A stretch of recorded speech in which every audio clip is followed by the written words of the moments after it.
This is my dog Poncho. Unfortunately, she's getting on in the world and she's nearly 16. Her favourite thing to do is to sunbathe on the bed in the morning. Whether you agree with that or not, she's a princess and she gets what she wants. The trouble is, her age means that she struggles getting up onto the bed now and she often stumbles and falls and hurts herself. So I want to make a ramp so that this princess can get whatever she wants. And I'm probably going to overcomplicate it a little bit. Let's get on.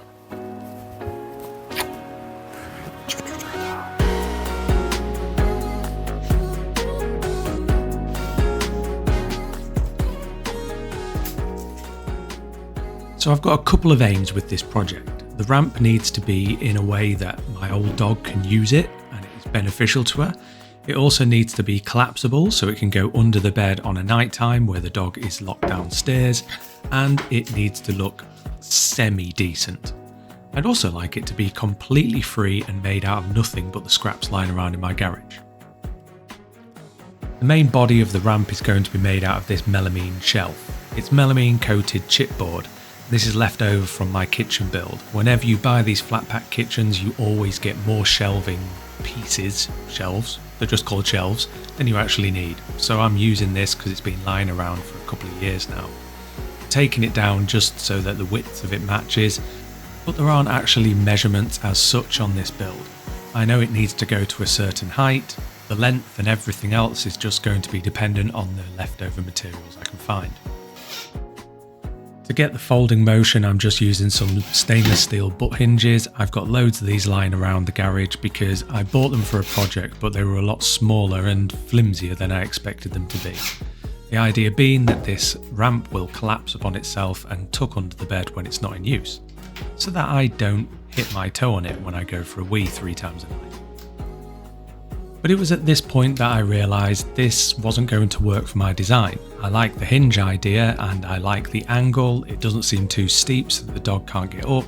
However, I want it to collapse on itself and I need to be able to have some kind of arm that locks into place to hold it at this angle. I can't do that if these boards are sandwiched together. So I headed over to the miter saw and just cut a piece of pine. I don't know the measurements or the thickness, I just cut it to the length of the width of the melamine boards. I then took that batten and attached it to the back of the face of the ramp through the face of the ramp. This isn't going to matter, you won't see those screws because this is going to be covered in carpet eventually. I could then flip it over and reattach the hinges in exactly the same spot, but this time just to the batten. And this will give me the clearance I need to be able to add the supporting arm.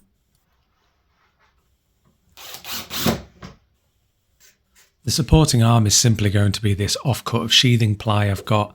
You're not really going to see this at all when it's collapsed, but you will see it when it's standing. Not that I'm bothered about what this project looks like as such, but I do get carried away a little bit with it. So I'm not using any kind of geometry here. I'm figuring out the height of the top of the ramp, then basically trying to use my finger and pencil marks on my eyeballs to figure out how long the supporting arm needs to be. The idea here is I'm not going to have to make any complicated cuts, just take it to the miter saw, cut a bit off the end, and then that's going to be my supporting arm.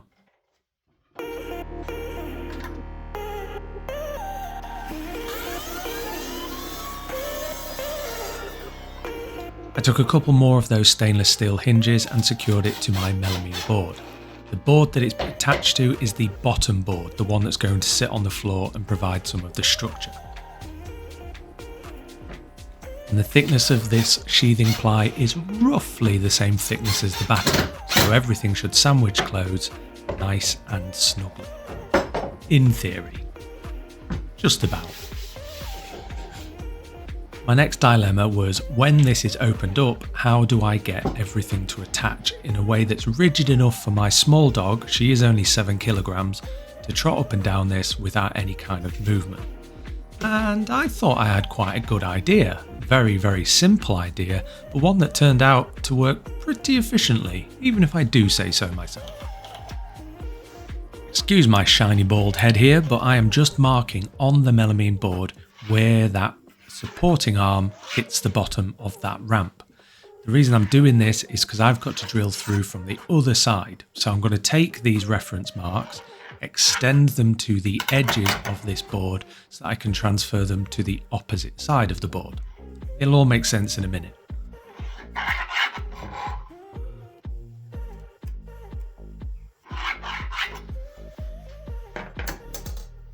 Next, I loaded a 6mm bit into my drill. This is because the dowels I'm going to be using as my fixing mechanism are 6mm. So I get everything in position and then I use those lines that I've already marked out to make sure everything is lined up. Once it was all lined up, I could then try my absolute best to drill a perfectly straight line into the melamine board, through there and into the supporting arm. Now I had to use my eyeballs here. Could have used my drill press here to make sure the hole through the melamine was perfectly straight, but that melamine isn't actually thick enough to act as a guide hole to go into the plywood afterwards, so it didn't really make much of a difference. I just did it by eye and it actually worked out pretty well. They were on a bit of a wonk, but not so much that it upset anything.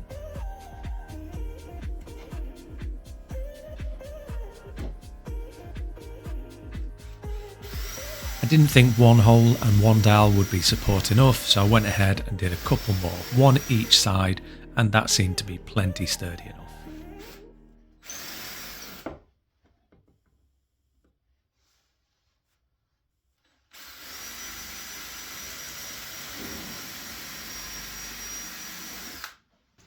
With the dowels pushed in as far as they would go, I just then used my flush cut saw to just take the tops off. That means they will be the perfect height so that they don't poke through the carpet that's going to be stuck on top of this ramp.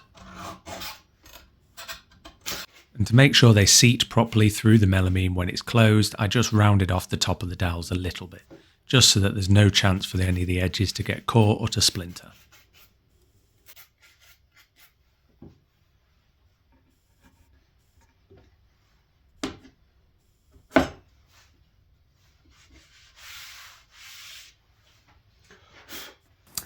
As a proof of concept, I'm quite happy with this. Now, we need something that basically lets our very, very old dog who's on her last legs get up onto the bed because she's a spoilt little princess. What we don't want, however, is for it to be a permanent fixture in our house. It needs to fold down to go under the bed during night time so that when I get up for a wee 3 times a night, I don't kick my toe on it. It also needs to be able to be put up fairly easily and in a straightforward way, which it can. It's sturdy enough, more than sturdy enough for my 7-kilogram dog. It is, however, hideous and slippy.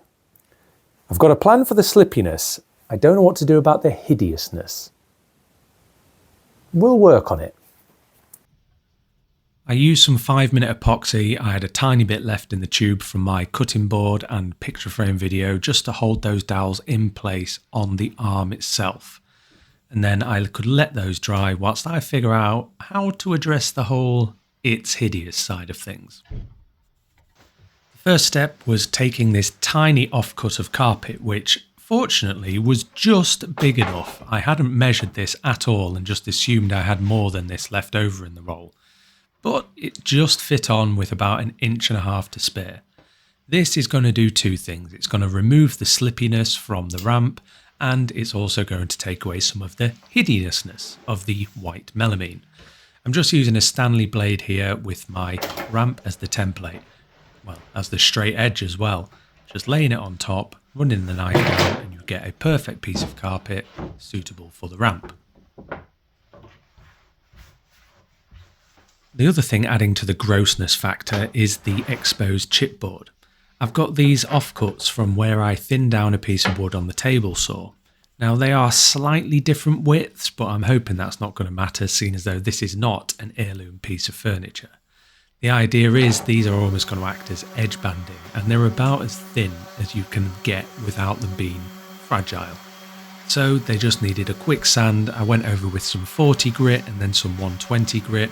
Yes, that's a big jump. Again, this is a dog ramp. It doesn't need to look pretty, it's going to live under the bed.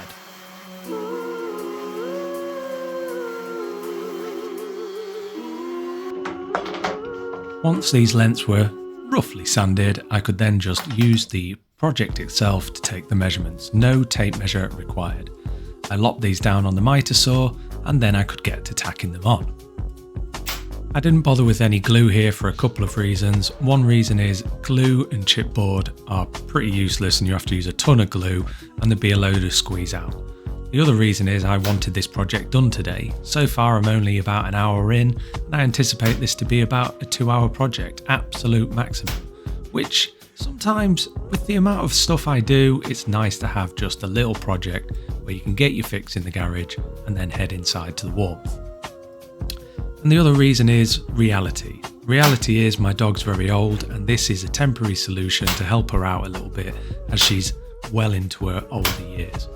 So tacking it on now, and if it lasts the rest of her lifetime, then that's a win for me. What's not a win for me is I didn't have enough of this material left over to cover the bottom of the ramp, which was a bit of a frustration because that would have cleaned things up nicely. What I did manage to find, however, was an offcut of a piece of door framing from when I've done the house. I use this, it doesn't really match up, it is bigger material, but again, it's a dog ramp.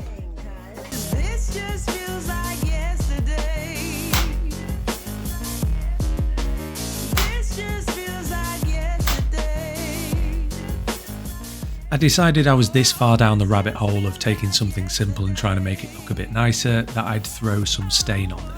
This is the same stain you've seen me use in other videos and it's featured a lot around the house. It didn't take much to do and it was lunchtime anyway, so I thought I'd slap some of this on. By the time I'd stuffed my face and come back, it would be dry. So a couple of hours later I came back and then just threw some wax on there. Again, it's not a worthwhile thing to do really because this is going to sit under the bed, however, I just can't help myself.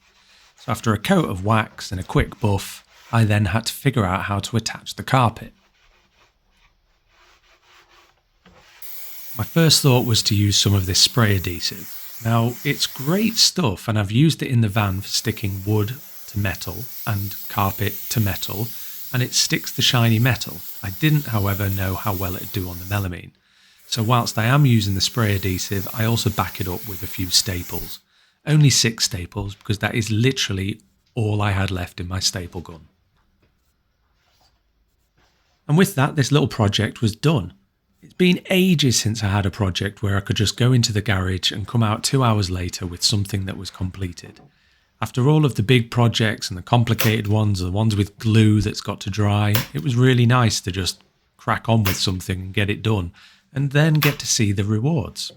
Well, maybe see the rewards. So the real question here is, can you in fact teach an old dog new tricks? There's only one way to find out, and I'm going to have to disturb her. Here.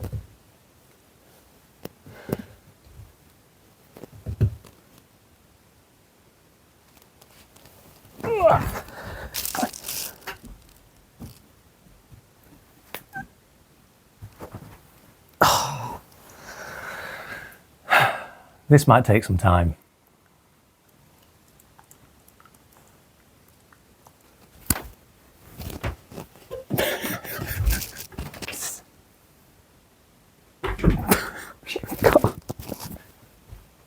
Good girl. Good Now let's girl. see if we can go down, down, down. I feel this is going to be a work in progress.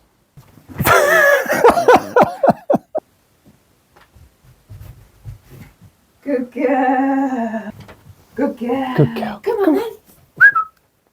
Watch. Come on. Come on. Yeah. Good girl. Good girl. Well, if you've got anything from watching this, thank you very much.